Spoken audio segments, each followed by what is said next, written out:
everybody. I'm Tammy Weens. Welcome to this afternoon's session of the Christian Unity Gathering.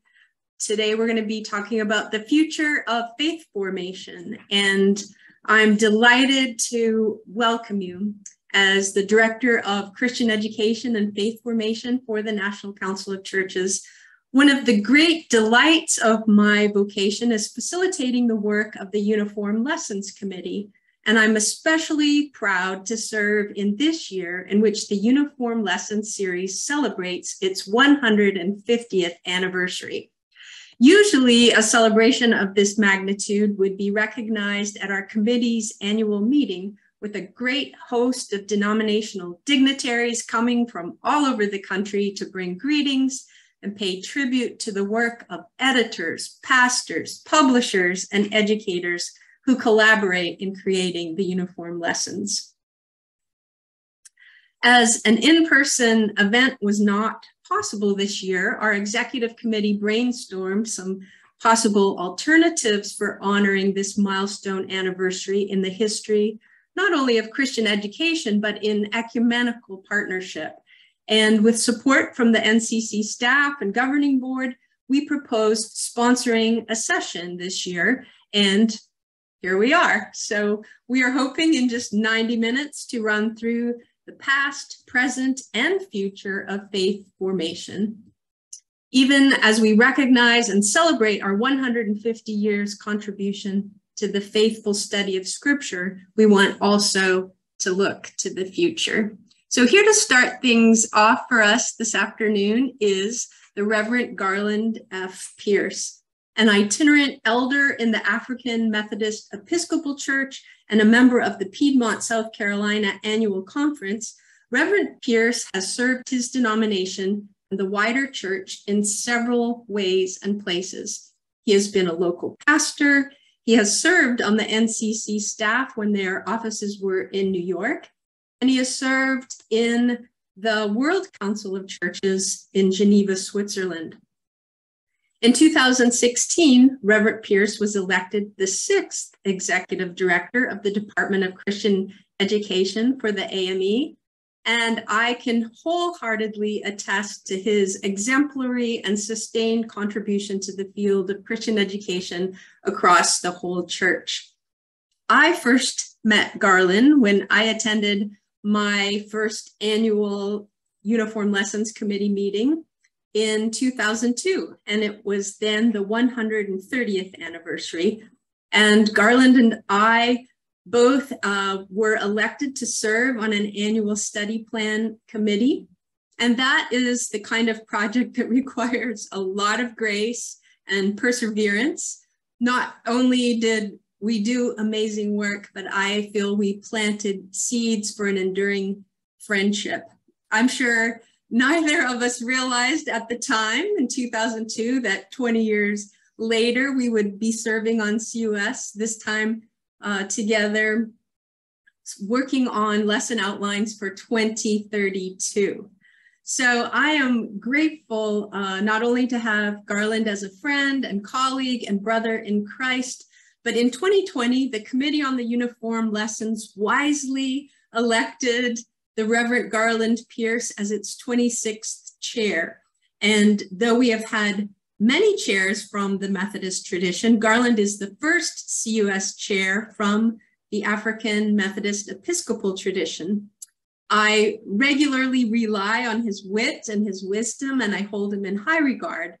Thank you for being with us today, Reverend Pierce, and offering your reflections on the work of the Uniform Lesson series. Thank you, Tammy. Happy birthday to us. Brothers and sisters, I greet you in the joy of Jesus, our master teacher. Long before the founding of the National Council of the Churches of Christ in the USA in 1950, before the Edinburgh World Mission Conference of 1910, which is considered to be the start of the conciliar ecumenical movement, even before the founding of the Federal Council of Churches, the predecessor of the National Council of Churches in 1908. The Committee on the Uniform series was here. To quote the story of the uniform lessons published by David C. Cook in 1930, the project of the uniform lessons was the firstborn study plan of the International Sunday School Association, organized in 1872.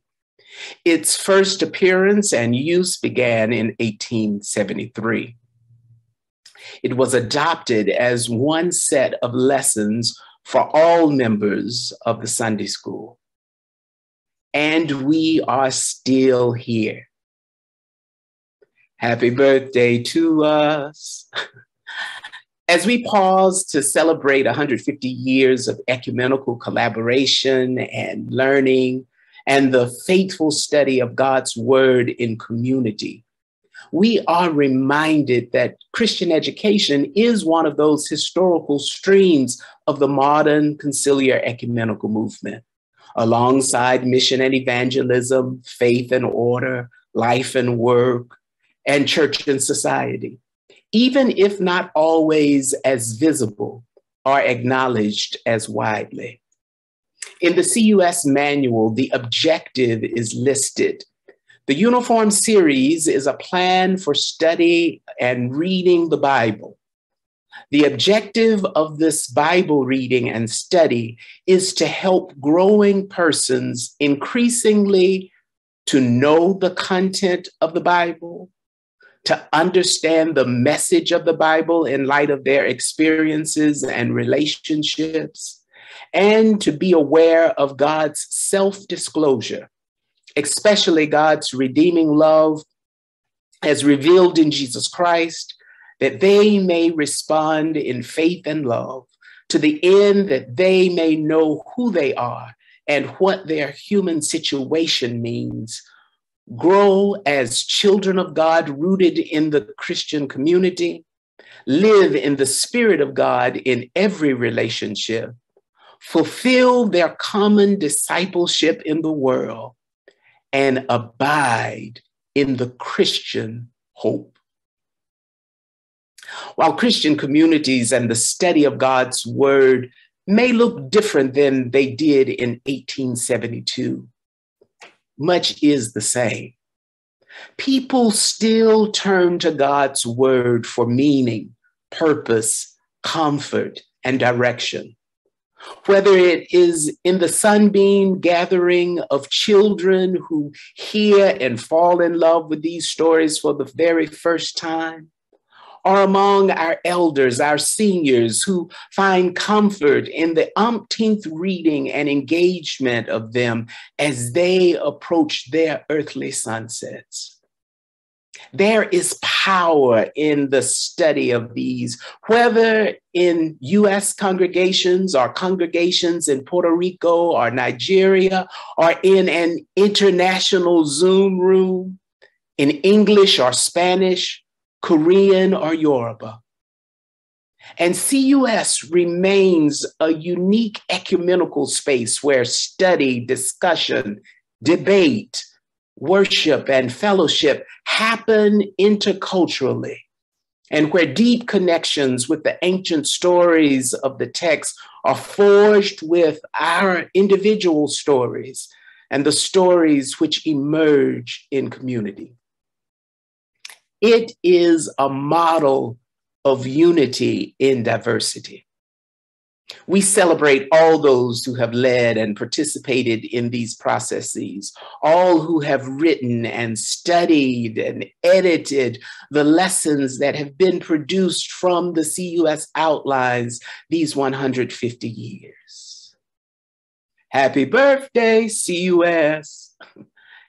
In Ecclesiastes 12, 9, and 10, we find what has been labeled in the NRSV as the epilogue with these words: besides being wise, the teacher, with a capital T, also taught the people knowledge, weighing and studying and arranging many proverbs. The teacher sought to find pleasing words, and the teacher wrote words of truth, plainly. These verses seem aptly to describe the history and work of CUS.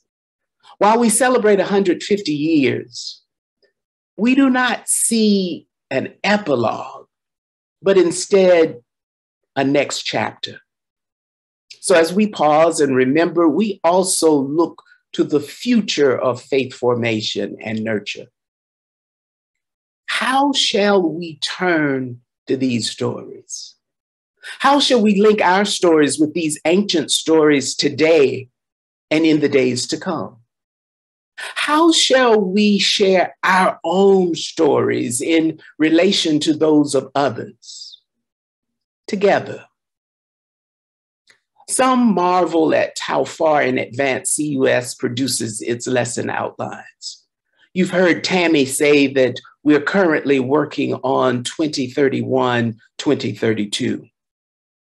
In that same spirit, while we could use our time in retrospective reflection of the past 150 years alone, CUS continues harvesting from the past even as we imagine the future.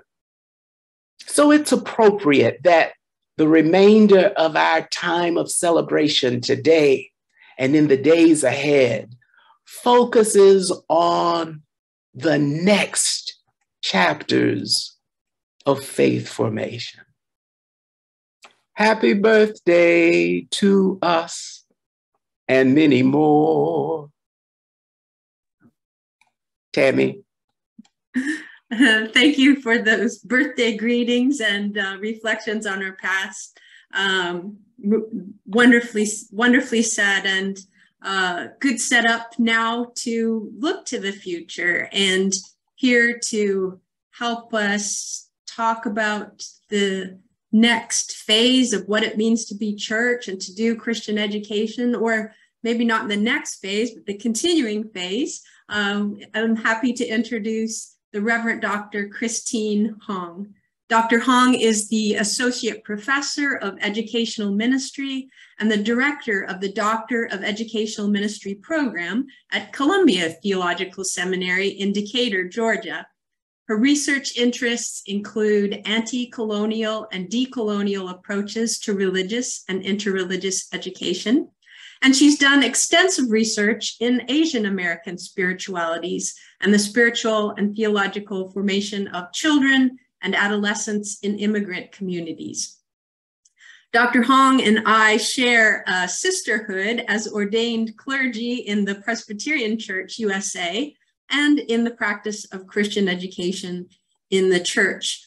And for those of you who may have been with us in last year's Christian Unity Gathering, you may remember Dr. Hong's address on new wineskins. And I, for one, thought that the last year's presentation was really vigorously mind stimulating. So I went back and watched it again this year, and it was every bit as provocative this second time around. So it's my great delight to welcome you back to CUG, and I know that others share my enthusiasm and anticipation that you'll once again challenge us and startle our imagination for what it means to be church and to move past our fears about the future to really think constructively and generatively about Christian education. Thank you and welcome. I want to begin by thanking the National Council of Churches and Reverend Dr. Copeland Toon and Bishop McKenzie for inviting me to speak at our gathering today. Also, my thanks to Reverend Dr. Tammy Weems for convening this session for us. It is truly a privilege and an honor to be here among you, colleagues. Before we begin and I go forward with my talk, I wanted to share a practice with you and invite you to participate with me. To envision and co-create futures, we must first remember our formations from whence we came and those who participated in the flourishing of our faith. As an opening exercise, I want us to hold space for those in our cloud of witnesses today, those whom we call ancestors of our faith, to be named here in the Zoom chat. And before we call on these names, I'd like for you to take some time to remember and time to picture in your mind's eye a person or persons who have, in the words of Dr. Patrick Reyes, called you into life. Who in your past, in your early formation, encouraged and challenged you to become the best version of yourself as a person of faith? Who was it that taught you courage in the face of fear? Who was it that embodied for you that the faithful life is not necessarily an easy life, but a deeply tender one? Who showed you compassion when you needed it most? Who told you the truth in faith when you needed to hear it? Who included you? Whose prayers cover you even now as you sit here? For a moment, I'd like you to hold those faces before you. And in your mind, gaze on those people who are being called forth from your memory.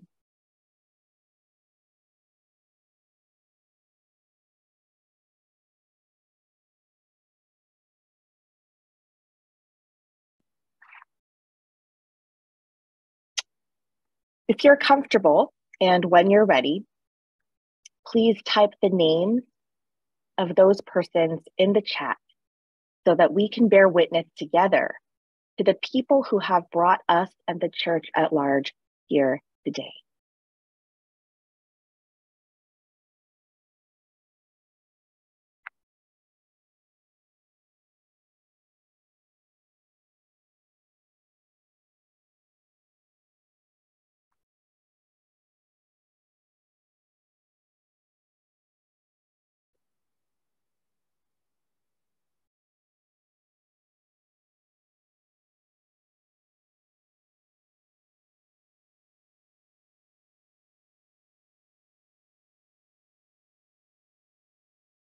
I realize that not everybody might be able to utilize the chat. And if you cannot, or you're getting names from the Whova. Okay, let me check them.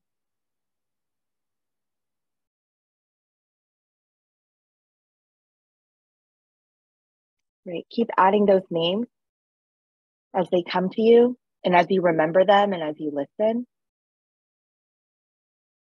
I want to lift up thanks to God for all of these saints that have called us into life.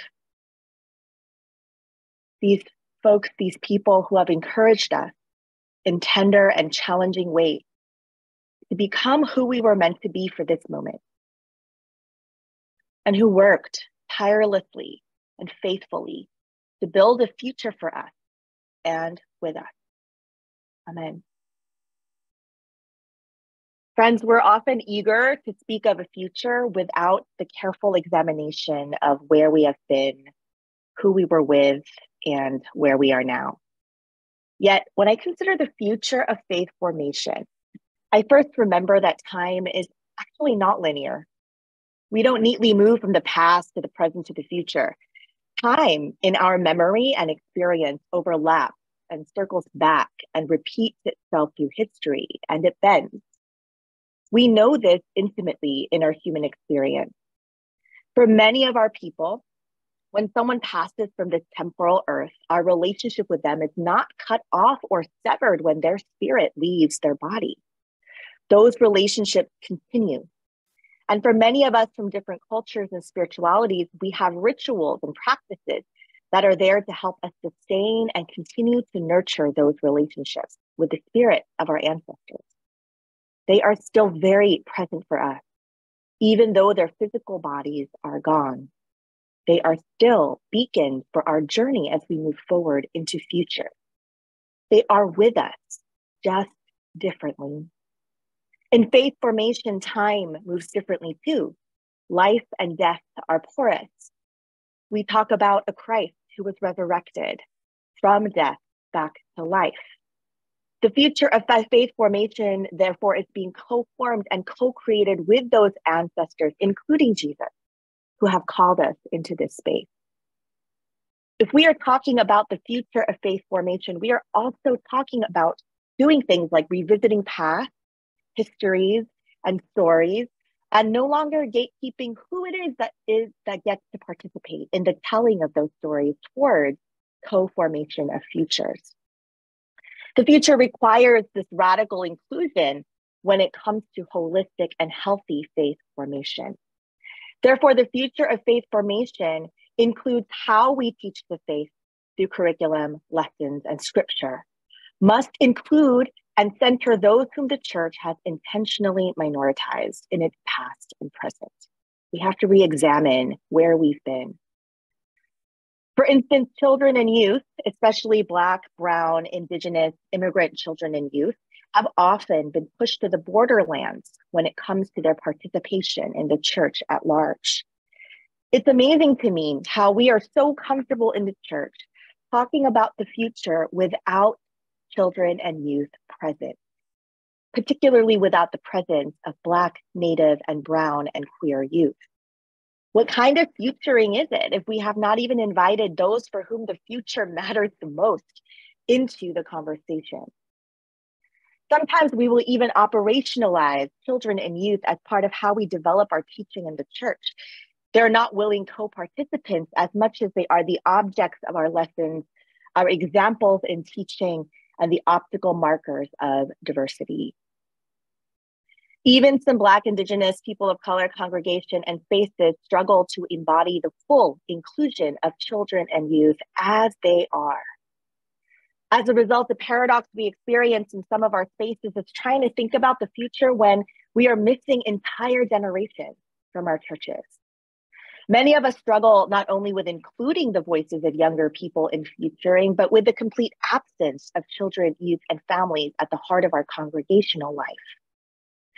One of the ways I see churches responding to the missing families, children, and youth in their midst is to ask educators the perpetual question of how they might get more youth in their churches. And I have students that ask this too. My standard response when asked this question has been to say, well, why do you want them?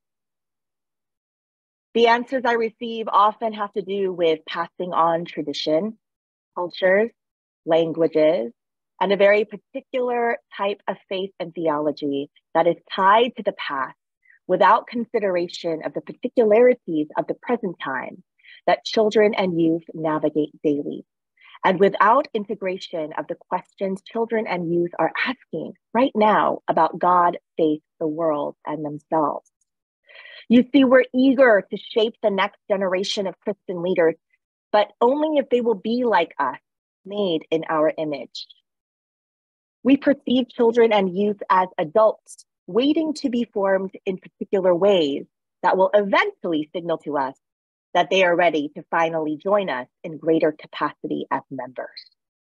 Except when we actually go and talk to our children and youth, they don't perceive themselves as adults waiting in the wings or as church members in training.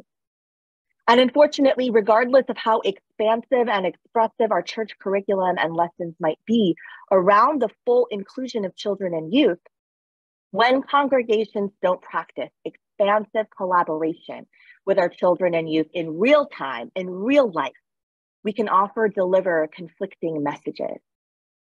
When those of us who study child and adolescent experience ask children and youth about their church life, we hear that they see themselves as being present and active, just differently than the grown-ups.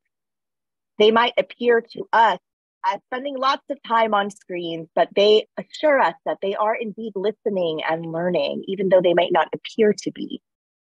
They ask to participate in decision-making, but are told later when you are grown.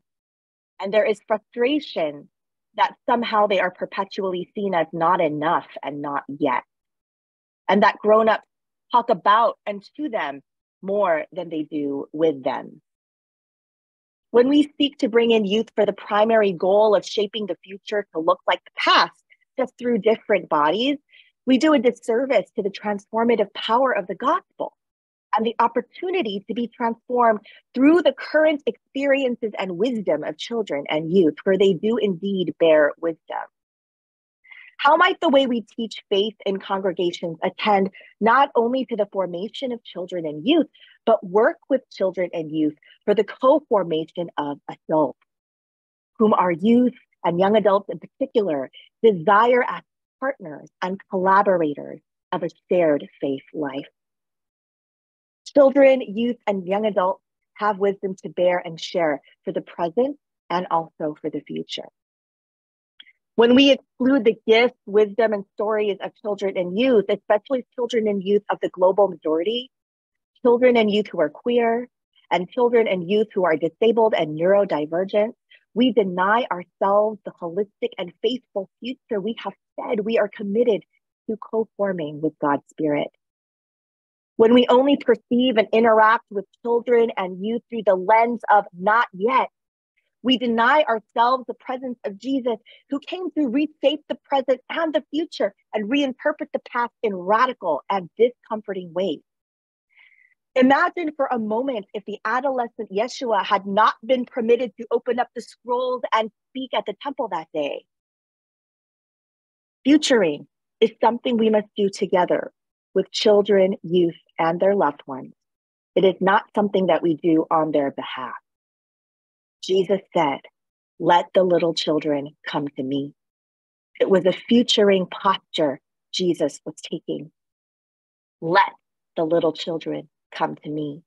There is recognition in that let, that people were barring the way. There was gatekeeping, a lack of access, and an order being kept that excluded children, infants, and their caregivers. Jesus gives no stipulation of how children should come to him, only that there should be nothing and no one in their way. So how have we designed, ordered, and implemented faith formation and resources in the church to actually become prohibitive for children and youth to come to Jesus?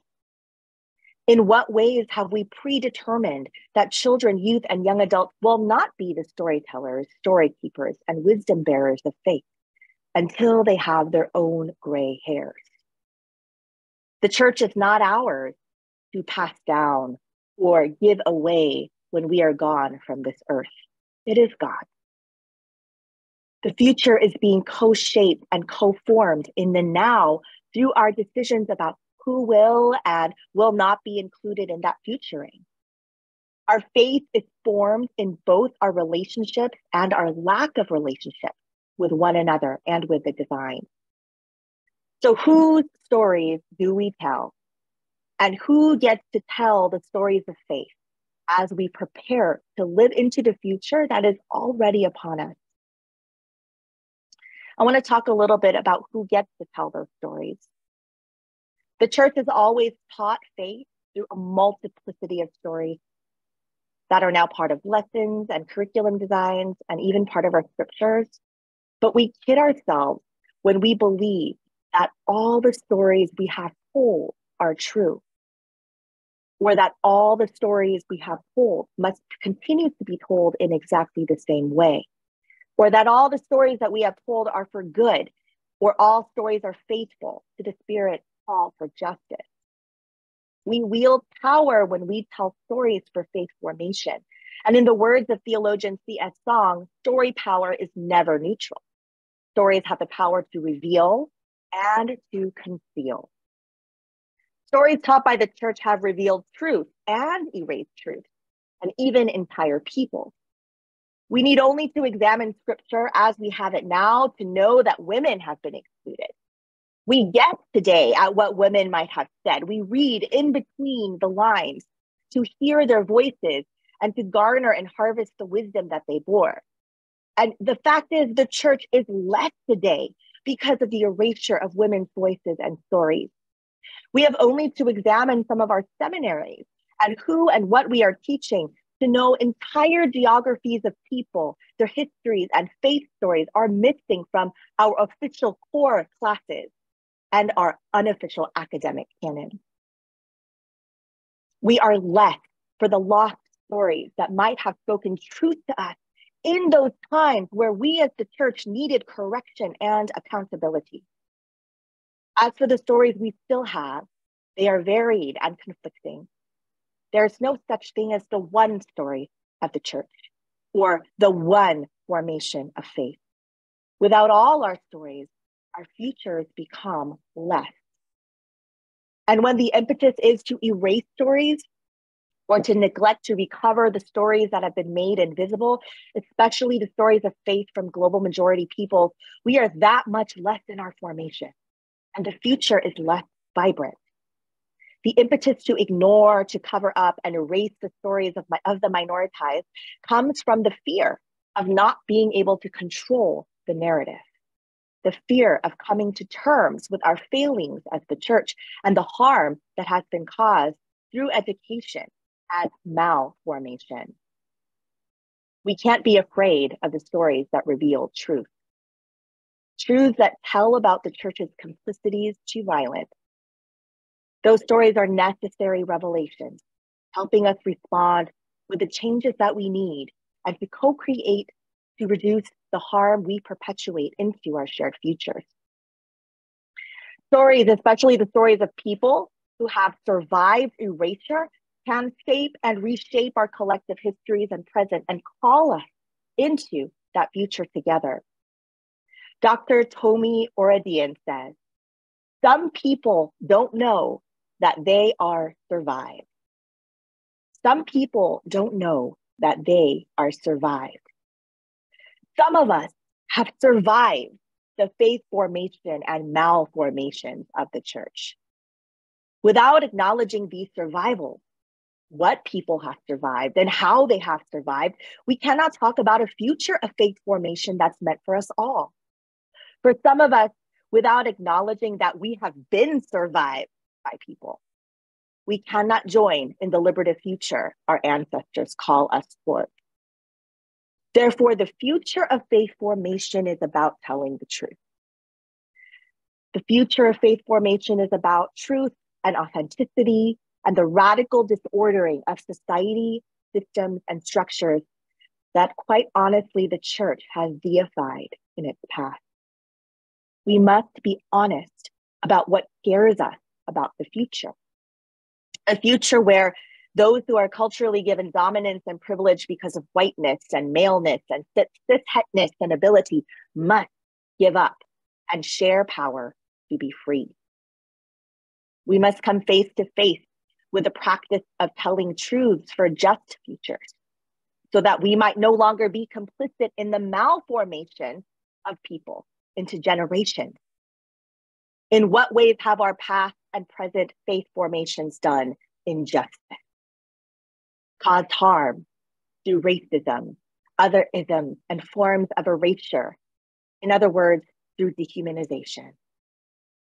Envisioning ourselves in the future means we must change the patterns of life together now so that we might all flourish. Some of us only like dreaming of the future without actualizing the work of futuring that will require change. And even before that change, that will require repentance and reparation.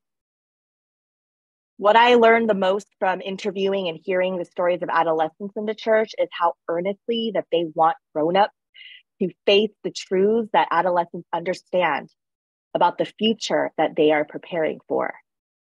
They understand that the future and the present is interreligious, transnational, queer, multilingual, neurodivergent, global majority people, and will quite literally be uninhabitable for many because of climate crisis.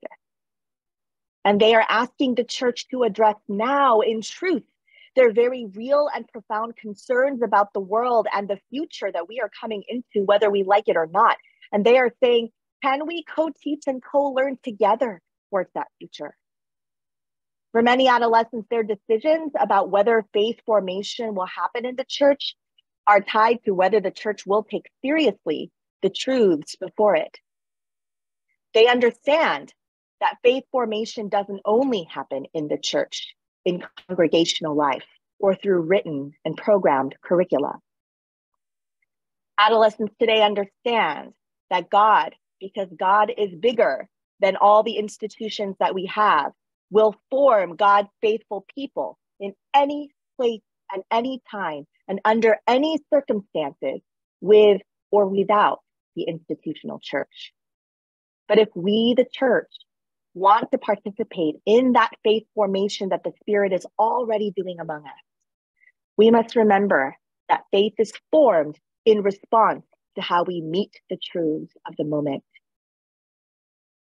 Therefore, telling the truth is necessary for co-formed futures, but the reality is it can also be a terrifying thing. The future of faith formation is not about moving around what makes us terrified or afraid, but equipping one another to move through our fears. When we avoid moving through the things that scare us in the present, we don't equip ourselves with the skills and resources that we will need in the future that is here and coming. And we will need all of the skills. When we resist moving through the fear that we are experiencing about the present and also revisiting histories, we cease to transform, grow, and change towards that future. And we, by default, become frozen artifacts of time that has gone by. When does the institutional church become a museum that collects memories and ceases to translate those memories for today and for the future that is already here? The world has changed and is changing.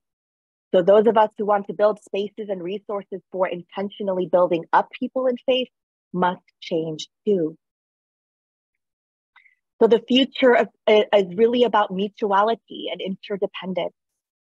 It is about understanding that we as individual denominations, congregations, and people cannot go alone. We need one another, and we need to co-form one another to move into the truth-telling work we are called to do. This means radical inclusion and lifting up all the stories and telling the truth and facing our fears. And undergirding all of that is interdependency. Not one of us can go it alone. Activist and educator Deepa Iyer uses the social change wheel to teach communities about how we might work towards meeting the goals we've named for ourselves, particularly the goals of transformation towards justice, love, and equity. Iyer teaches us that in transformative ecosystems, we each have to know and claim our unique role. No one person and no one institution can meet every single need in the right way. And no one person can live into every role that a community needs for that collective transformation. If we are going to make it into our shared future, we need to depend on one another. And we need to become dependable. The future of faith formation requires interdependence, but it also requires dependable people. Some of us have learned to depend on others, but have not learned to be dependable. Some of us have gotten on and gotten by through the labor of other people that we have harmed, that we continue to make invisible, and we count their labor as our own without a contribution to a shared future. Interdependency means that we can count on one another to do our part, because that is what freedom requires of us, mutuality.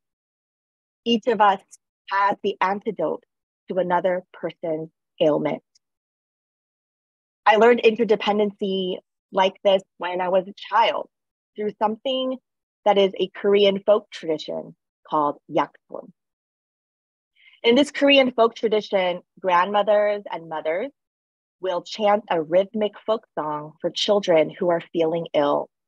They will chant this song paired with the rhythmic patting of the ailing body part. When I was little, I'd have a stomach ache, and my mother would take her calloused and warm hands and pat my stomach firmly but gently, chanting, "엄마 손은 약손, 엄마 손은 약손," which means mother's hand is medicine hand. And as she chanted, I would feel the pain move away from my body with each gentle pat of her hand. I could feel quite literally the pain seeping away, and often I would fall asleep to her gentle rhythmic panting, patting, finally able to rest. I now practice yaksun with my children, and when I chant and pat their achy tummies, I can feel my ancestors coming through my voice and hands, sharing the practice of healing and releasing pain and giving rest. Through Yakson, I depended on my mother and grandmother just like they depended on theirs. And through Yakson, my children depend on me. I learned early in childhood about both resilience and dependence when I came to understand that interdependence is not only about those who are here and now, but also includes those who were here before and those who are coming in the future. We are connected through the memories and rituals of co-formation. As I close, I'd like to remind you of the names and the people and ancestors that you joined me in calling into this space at the very beginning of our time together. I believe that even now in this moment that they reach out their hands to us. They reach out their hands upon the church that is striving and wanting to thrive. They are contributing to our faith formation now. They reach out to us and offer us their yakson, their medicine hands, full of wisdom, strength, and courage. They offer medicine hands that gently draw out the poison of supremacies and fears that cause us to be sick and resist change. And they offer medicine hands that encourage us towards that co-formed future where they are already waiting for us to join them. Thank you, colleagues, for hanging in there and listening. I want to now transition us to the much more exciting part of our time together, where we're going to get to hear from panelists who are in their own right, each experts and innovators in formational life and education in the church. So I'd like at this moment to welcome our panelists to turn on their cameras.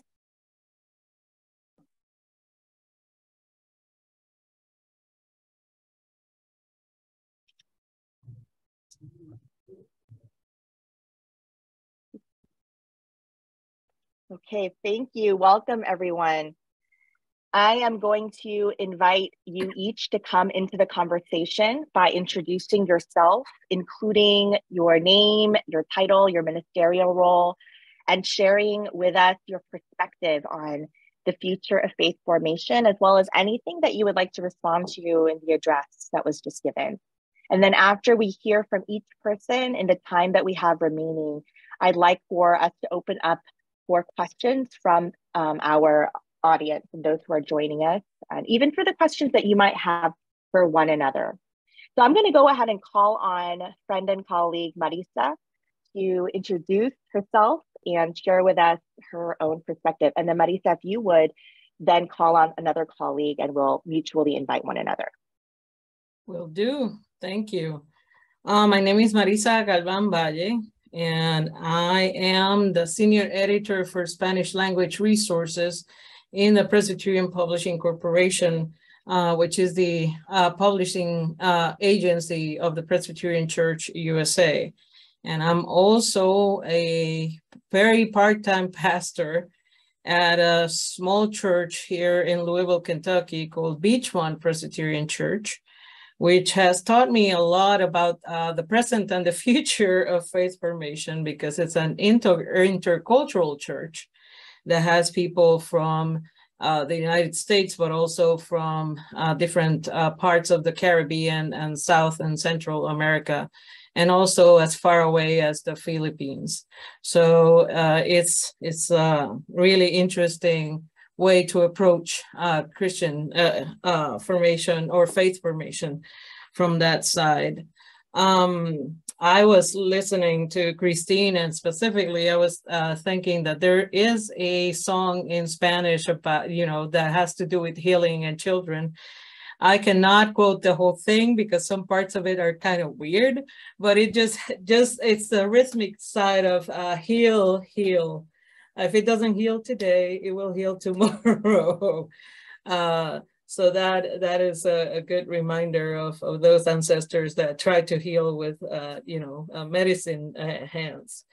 There are three things that I was thinking about while listening to the presentation. The first one has to do with an experience in church this Sunday, where I was meeting with the youth of the church. We are grateful to have children and youth at the congregation, even if it's small. And one of the kids, we were talking about what can we do, with the church, and what can the youth do with the church. And this 10-year-old, and yes, we do have 10-year-olds in the youth group, because Latino ministry is like that a little bit. He said, church is boring. With no, and this is a kid whose parents are pastors from another congregation. So, you know, and he was very vocal about church being boring, and he's bored in church. And so, you know, my first reaction as a pastor that preaches and does, you know, makes the effort of doing all the worshipy stuff, and was like, you know, you need to pay attention. You know, you see, they're all about, you know, Pokemon, and all about Minecraft, and all about all this other stuff. So, but you know, listening to this, and I, you know, I then regretted saying pay attention and sounding like, you know, I'm 54, so I shouldn't be that uncool and things like that. So, you know, but how do we approach his own faith formation, the faith formation of all these kids that are looking at screens all the time? And so how do we incorporate the screen into what we're doing? That is the greatest, you know, challenge for us right now, to sort of rearrange our own perceptions and our own pay attention, you know, and the redefining what paying attention is for kids now versus when I was younger and I grew up in church, and I was you know, I didn't pay attention either, but I was doing something else, like maybe reading or something. So the second thing, you know, with that redefinition is also that, you know, when we're telling stories, then we need to also let others interpret what those stories mean for them where they're at. And what that means to me is this conversation about intercultural hermeneutics or interpretation, where people can take a story and make it their own and understand it fully from their own perspectives. Whenever we're writing sermons or writing even curriculum, and that's part of my job, what books are we reading to do that? And what perspectives are we getting into our heads? If I'm only reading, and I'm sorry to say, I'm going to say it, you know, white male perspectives, then that's what's going to come out in the sermon, in the lesson. We need to read Mujerista theology. We need to read womanist theology, and we need to listen to those that surround us. It's fascinating to me to have a South Sudanese male looking at the story of the prodigal son, where my own tradition says that I'm the one that's supposed to take care of my family and not move. Whereas, you know, males in the South Sudanese culture are the ones that do not move from their family because they have to take care of them. And so, you know, that reading is not going to be the same for me as for him, in terms of the impact that the leaving of this son has in his own family. So things like that, and even the pushback that we receive sometimes as writers of curriculums, as preachers, when we try to bring another interpretation, we need to keep on fighting against that. And that brings me to the third one. As a Spanish speaker, because that's my first language, I live with this tension of trying to bring some of the things that I've learned through my reading and through my education to Spanish speakers. But we are the inheritors of old traditions, of old ways of doing things. And our own folks have a lot of issues with trying to figure out new things and accepting new interpretations because they've been given the older things. For example, in our denomination, we have a lot of new stuff, shiny new stuff is what I call it. Interpretations, curriculum, programs. But for example, one example, something like pro-life and pro-choice issues that are so prevalent in our conversations.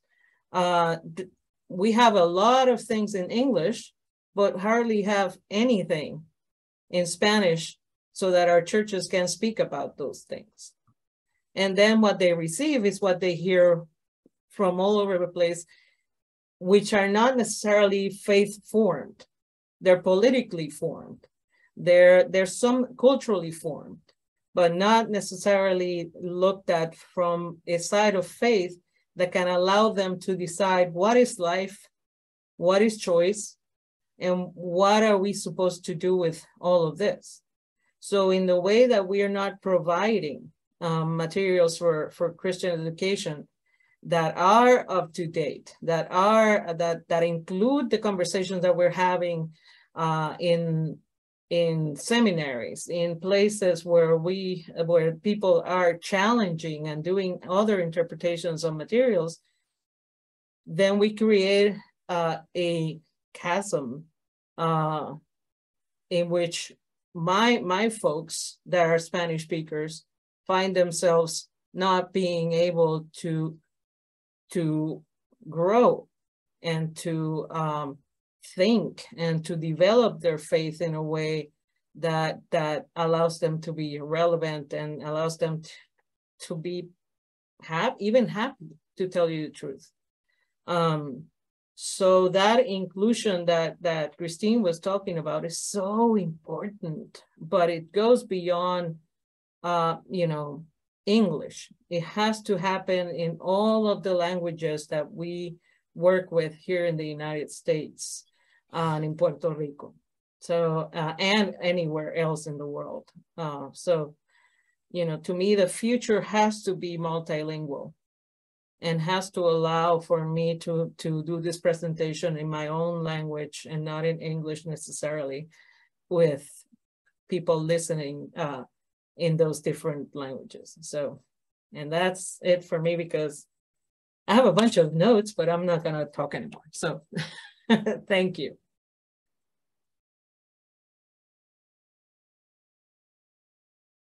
Oh, and I'm inviting Dominique. I just knew it was me. I knew it was me.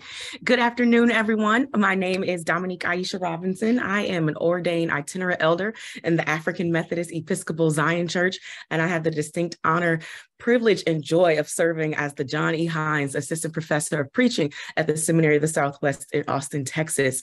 I would like to thank Dr. Hong for her address and Dr. Pierce for, I love the happy birthday refrain as we were going through the history of why we are gathered here together. And so I want to thank the both of them for sharing nuggets and pieces of wisdom and jewel. I want to respond to Dr. Hong's address. Again, so appreciative of the various entry points that were given to us to be able to ponder the question of what shall happen, or what do we need to do when it comes to the future of formation, both spiritual, discipleship formation, Christian education, theological education. There's so many aspects that we have to certainly be mindful of. And what I'm most appreciative of from Dr. Hong's address is being clear about the fact that storytelling is going to be absolutely important as we move forward to do so, and challenging, being subversive of what it means to actually tell one story and hear the story, right? For those of us who are preachers, what we do every Sunday is retell the story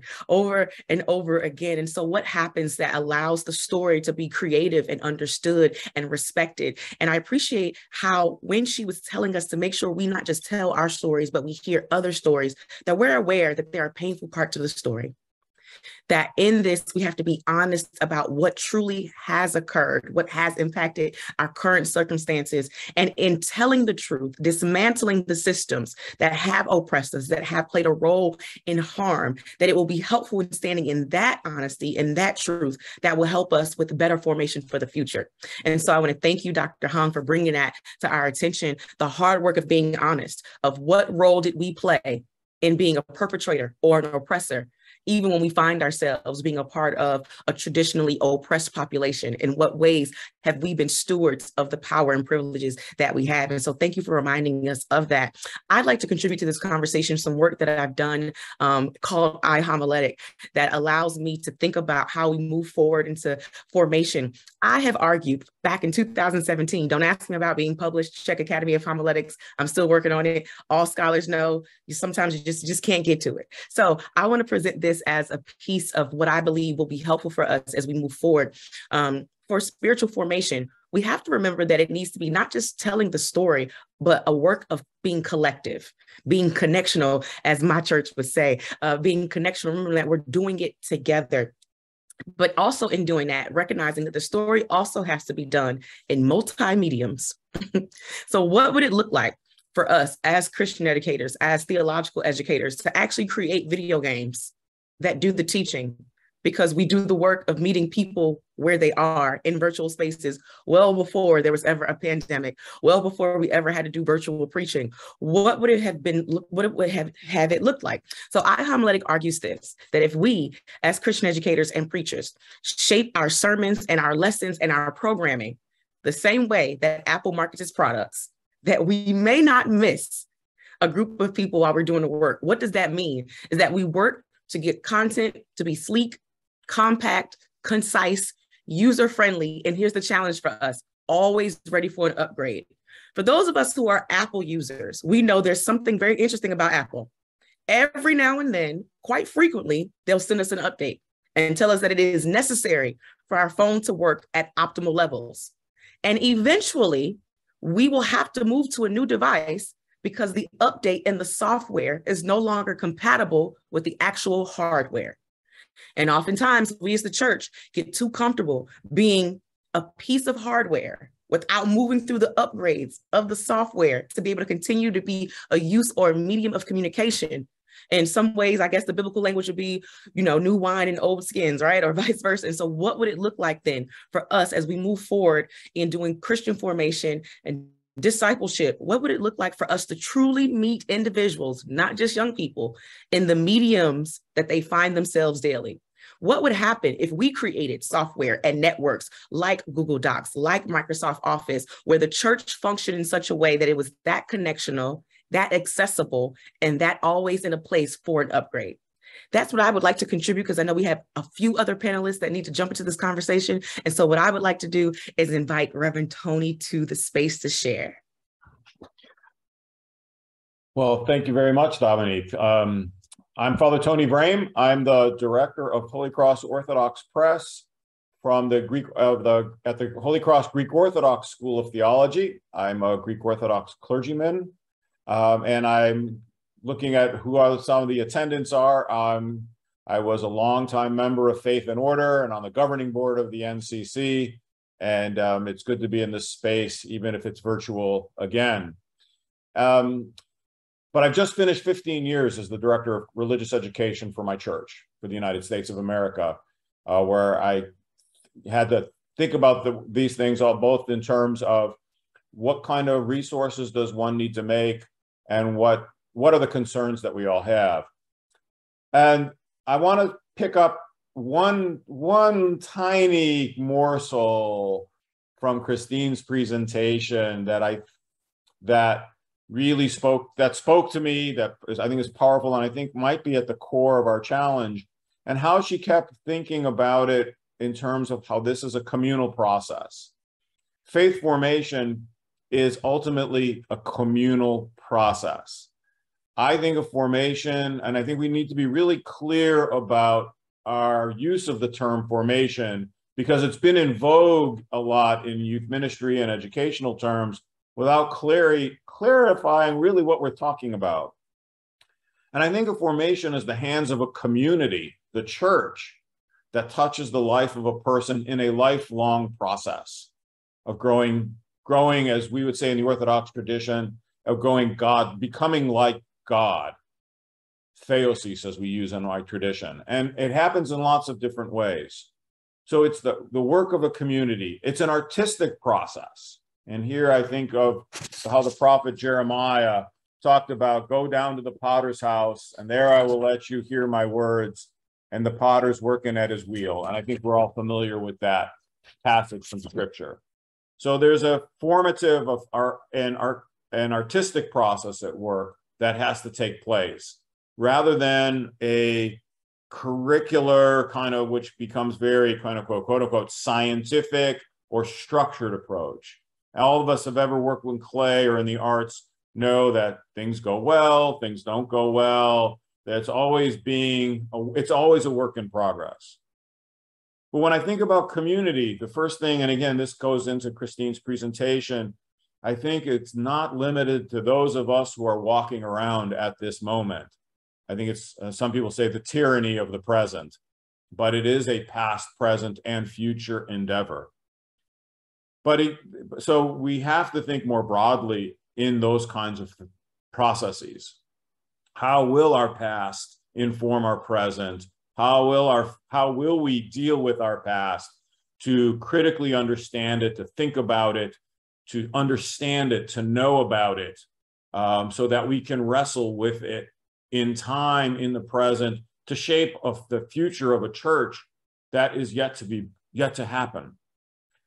And so I think of formation in those kinds of ways. And formation isn't just about what we know. And again, it's not just intellectual processes at work, but experiential processes, ritual processes, all kinds of ways that we are formed by the community of faith. And as she said, we can be malformed as well, all kinds of ways. It's, again, an artistic process. So I think of the work that we do as religious educators as developing the practice of faith and helping communities work with young people to practice and develop those practices, which means they're going to come to us as novices in these things, or not experiencing them at all, or coming out of their family of origins with some simplistic understanding or simplistic practice, that our job is to help them understand where they're coming from, how to do them well. And here I'm thinking of the work of Dorothy Bass, as well as others, to talk about, the community of faith has an expertise in the life of faith that each one of us is getting better at.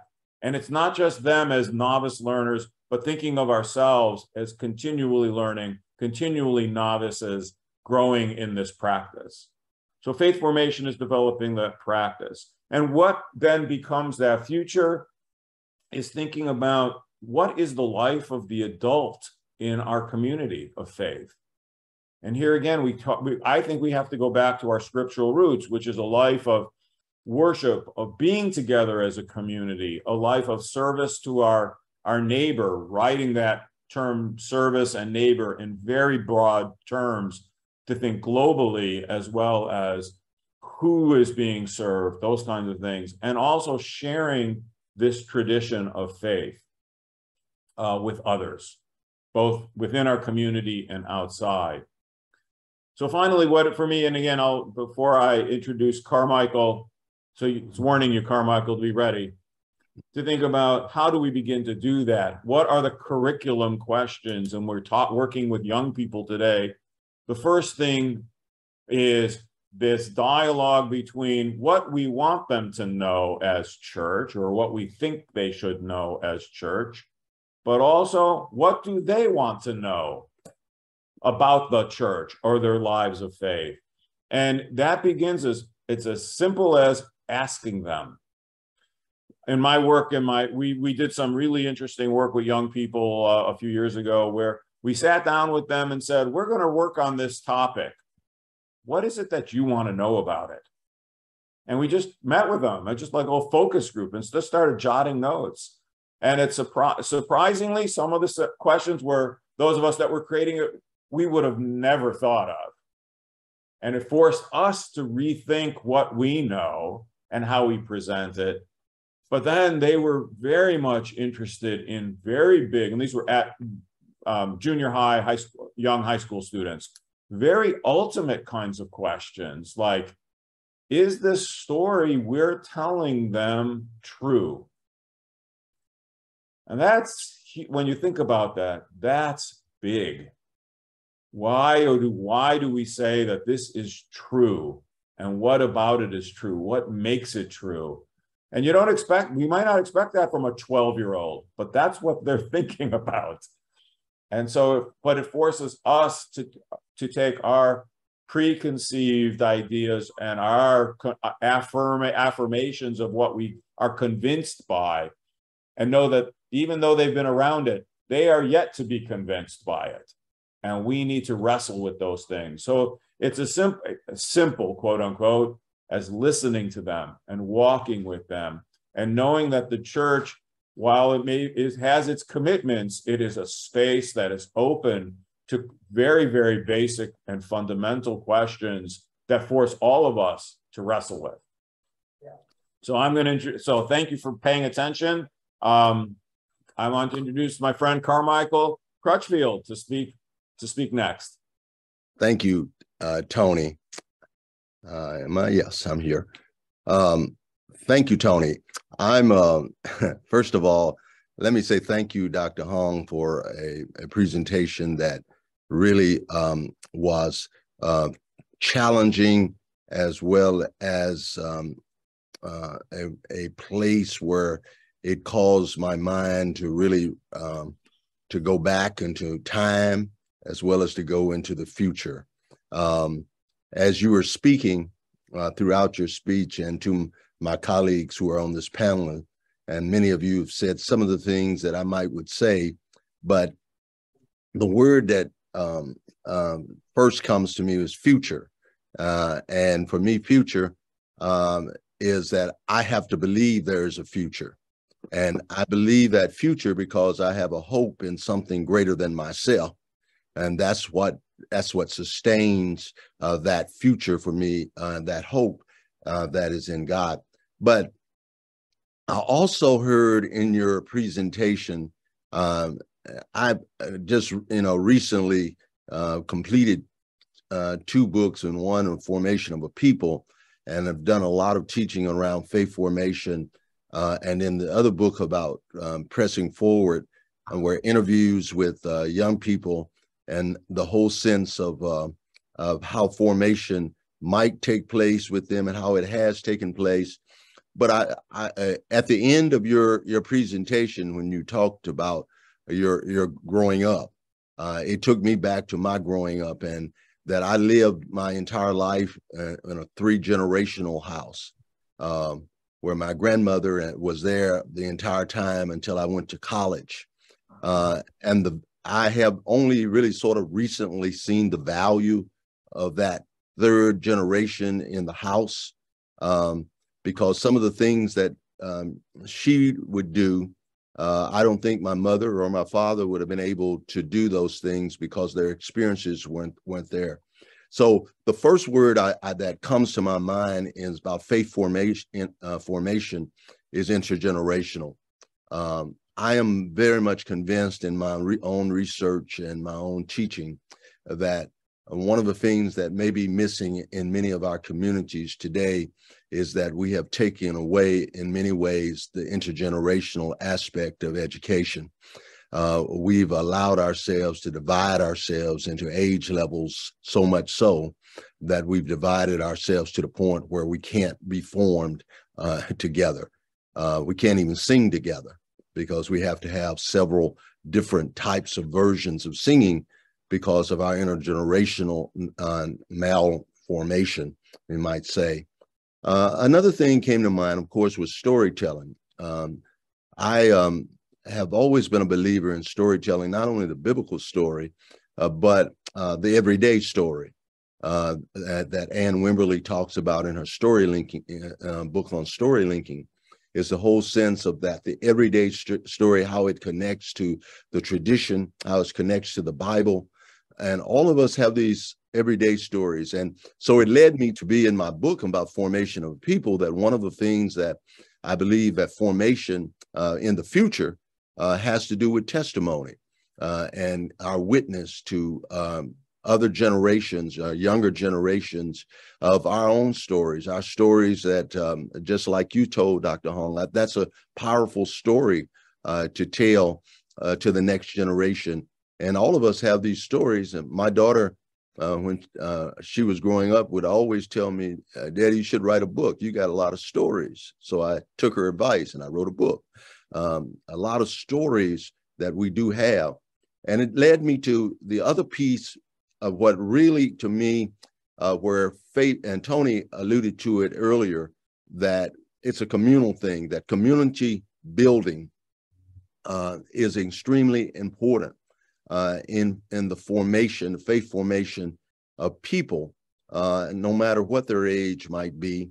The community, I think we have done so much individuality that we've lost sense of what it is to be the people of God and to be those that walk in faith together and not just individually. So that leads to another word for me, intentionality, that everything that we do in faith formation must be about intentionality, including I'm tomorrow in my class on teaching in the church, we're reading Bell Hook's book on teaching and community. And it's part of that, talking about teaching to transgress and all of the sense of freedom and justice and all of the liberation. All of these things are part of the teaching. So how do we teach? That's a key thing. The teaching learning process is extremely important for the future of faith formation. So we have to continue, as those of us who are in the educational field, to continue to learn ourselves how to be better teachers, how to be better learners, and what I teach class, I said that you can't be a better teacher until you become a better learner and understand what learning is about. And so learning becomes an extremely important part of that as well. Well, I'm going to sort of wrap up because, I mean, I can talk for a long time. After all, I'm a preacher. I forgot to tell you who I was, though, didn't I? I'm Carmichael Crutchfield. I'm the General Secretary of Christian Education and Formation for the Christian Methodist Episcopal Church, but also am a professor of Christian education, spiritual formation, and youth ministry at Memphis Theological Seminary. And when in my spare time, I'm a pastor at Mother Liberty CME Church in Jackson, Tennessee. So I have been fully immersed. I feel great about the fact that the church and the academy, how they come together in one's life.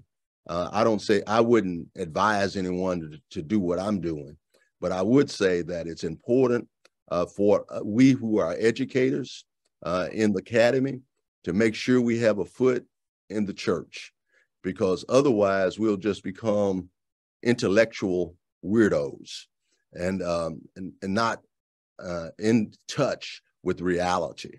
And so I'm going to end there. I've got all these notes on my papers, on Post-it notes and all of that. Maybe I'll save them for class tomorrow. Thank you very much. Good to share with you. Thank you all. Oops, I almost lost my laptop there. I was going to say, Carmichael, we all know who you are. Even without an introduction, we are so grateful that you're here. Thank you, colleagues, for engaging the talk in such deep and significant ways and out of the well springs of your own tradition. I want to broaden the conversation and touch on some of the questions that have appeared in the Whova chat.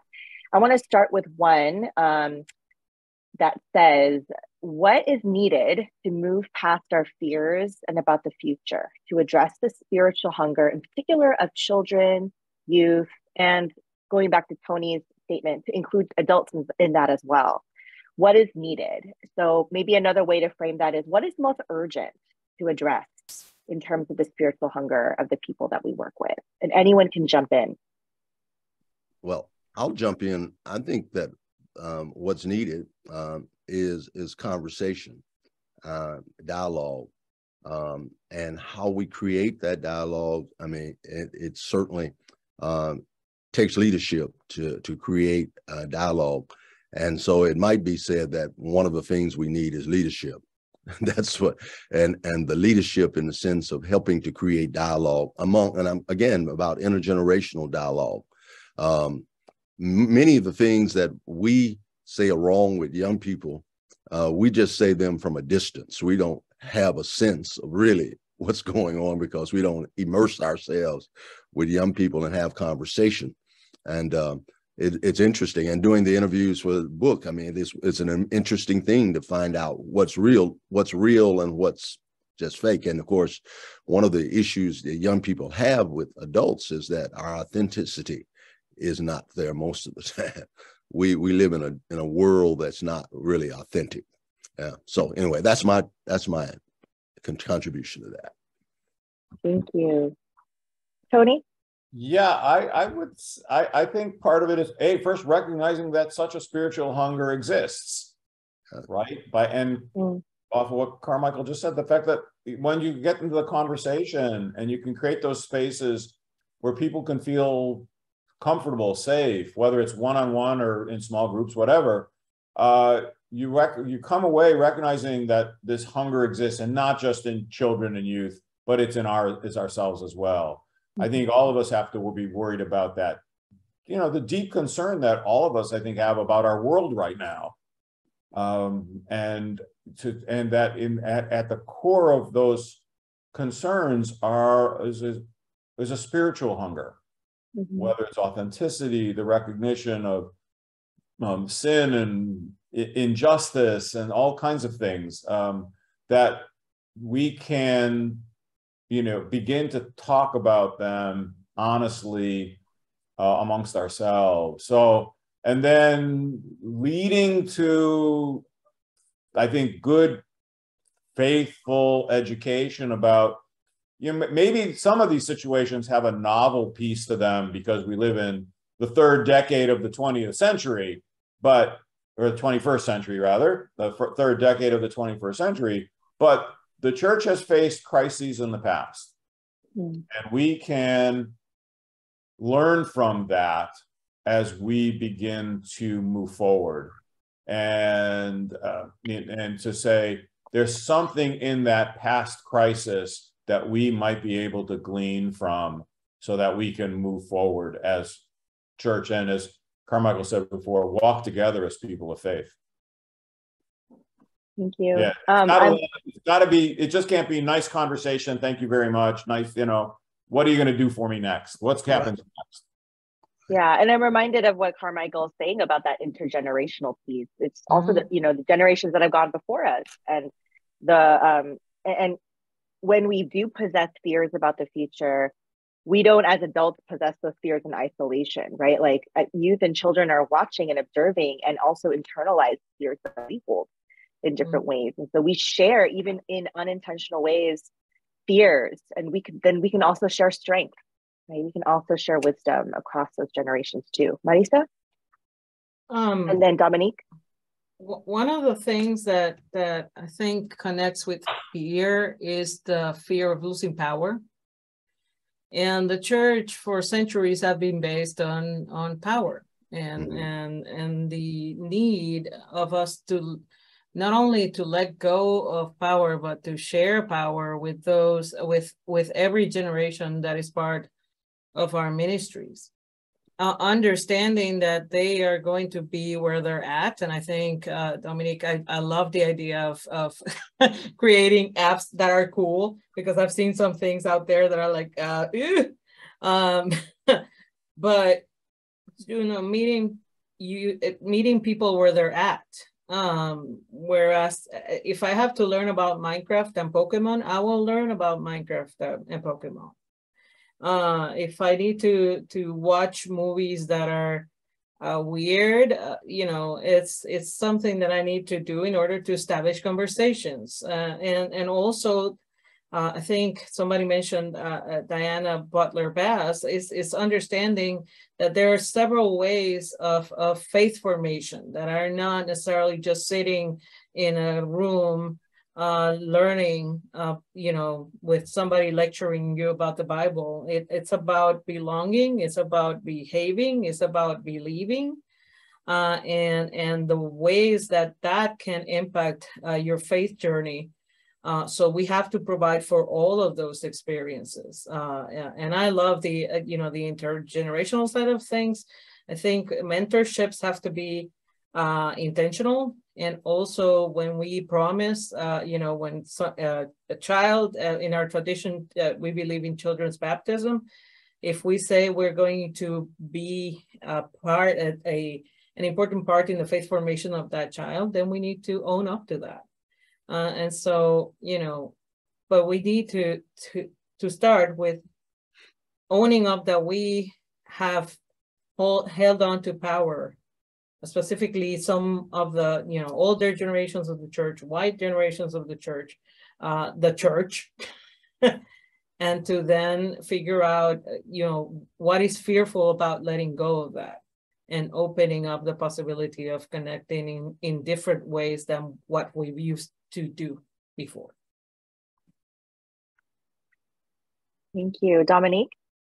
I think we need courage, and we need openness, and we need risk taking to do the work of quenching the thirst of being clear that we're talking about spiritual hunger and not denominational hunger.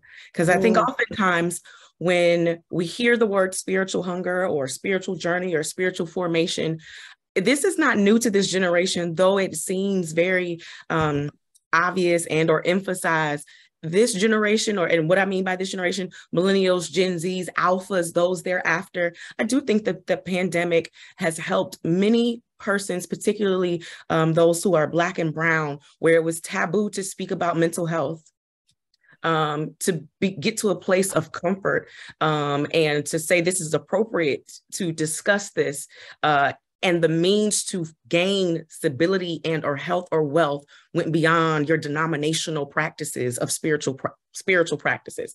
And so I think when we really talk about spiritual hunger, we need to be open to offering or understanding or learning practices that could be centering and spiritual and might not line up with our denominational catechism or our culturally traditional ways of doing it. We are not in the day and time we can tell somebody pray it away or go find it in the Bible. It's not sufficient. We need more tools.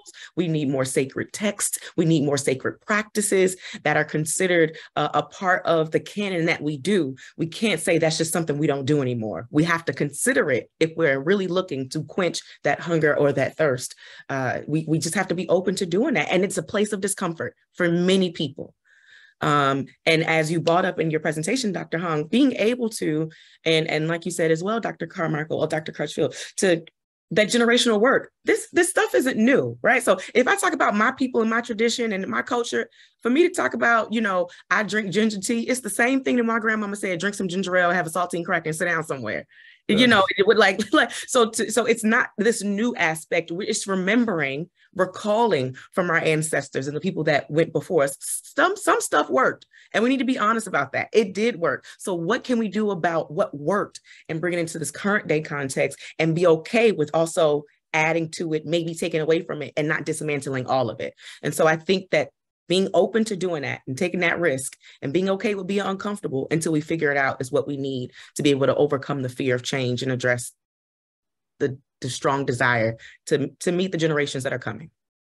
Yeah, I think you're bringing up such a good point, which is change doesn't mean complete, utter destruction of what was old. Yes. Right? It means oftentimes the meaning has deepened or shifted, or meaning is added. So I think about all of the indigenous Korean practices that became Christianized and part of Christian practice as Korean people changed in their spiritualities. The practices didn't change, the meanings changed. So are we open to that, right? Like that change is a fluid understanding. It's not a binary destruction of the old and rebuilding from scratch. Yeah, that's a wonderful insight. I want to move us to another question that we have. I realize we have about 5 minutes left, and I want to address one more question before we close. This is a question that ties us back to the larger theme. We need a change in this dynamic world, but how do we avoid changing wrongly, changes that are not in congruence with an unchanging Christ? I wonder if you could address how do you understand this phrase, or how we understand Christ as an unchanging Christ, and the dynamics of how do we make sure that we're in line with the values that we have understood Christ to bring us? Can I go on that one? Yeah. I'm going to go to a line, a word from somebody from my tradition, the late Father George Florovsky, who was a great ecumenist, who basically admitted that every generation must reinvent, and that's a really strong educational term, who their understanding of Christ is. And so while they're part of we're all part of a tradition, each one of us, even in our own lives, had to come to grasp with that understanding. And so, so Christ didn't change, but my reinvention of my knowledge of Christ had to, because, I grew up in, 20th, 21st century America. And so I'm going to begin to think about that in a very, very new way. Now, I have the touch points of my tradition, and in a tradition like the Greek Orthodox one, I've got centuries of doctrine, history, all kinds of things that I can point to. And the tradition says, as long as you're kind of staying within these parameters, you're probably doing okay. But again, you still have to come to it your own self. So this idea that each generation will reinvent Christianity in some ways, I think is a very powerful idea, even as Christ is the same yesterday, today, and tomorrow. Yeah, and scary. Yeah. I wonder, Reverend Crutchfield, do you want to jump in to that question? Yeah, just to say that what Tony was saying, to sort of piggyback on that, is that language changes. Mm-hmm. And because language changes, that forces us to change. And what we understood, and evolving our learning, we're learning. That's part of what education is, and it's evolving. We didn't learn it all 20 or 40 years ago. We're continuing in this process of learning, and because we're learning, the world is changing around us because we're learning. And when we stop learning, then the change will stop. And when the change stops, that means we're not learning anymore. So it's really what's happening is that language shifts. I mean, we have more words in the dictionary today than we did 50 years ago, because words change, and the meaning of those words even change. Yeah. And I wonder if also the way in which we understand Christ, like Tony and Reverend Crutchfield that you're saying, changes. Sometimes I think that some of us need to have a Christ that has been transformed. Yeah. The Christ that we have adopted into our reality and our theology is actually not the picture of Christ. No. Right. But made in our image. So how do we not uphold and, a Christ that actually isn't representative of the Christ that encourages us to change and to hold intention, both letting go of some things and holding on to others? If I can answer something. Yeah. I think that's the reason the ecumenical movement is so important to us. Mm-hmm. Because we need each other to hear the voices other than the voices we hear all the time.